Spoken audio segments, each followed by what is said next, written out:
Masih di seputar Bali, pemirsa, toko modern berjaringan di Kabupaten Badung semakin marak. Untuk itu pertumbuhannya perlu dikendalikan dan menumbuhkan pasar-pasar tradisional.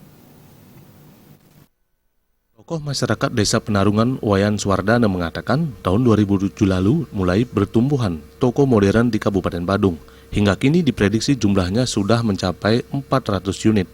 Bahkan toko modern dan berjaringan sudah merambah ke pelosok desa. Dengan kondisi seperti ini, dikhawatirkan semakin membuat persaingan tidak sehat antara pasar tradisional serta warung-warung kecil yang digerakkan oleh masyarakat kecil. Untuk itu, toko modern harus segera dikendalikan pertumbuhannya oleh pemerintah Badung agar tidak semakin merugikan ekonomi masyarakat kecil. Membuat perputaran ekonomi masyarakat di tingkat pedesaan ini menjadi agak mempengaruhi kesulitannya.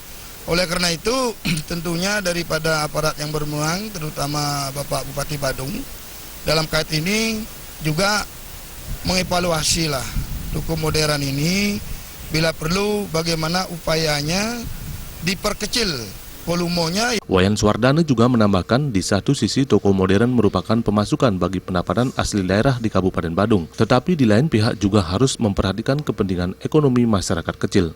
Suparyana dan Sufiatna, Bali.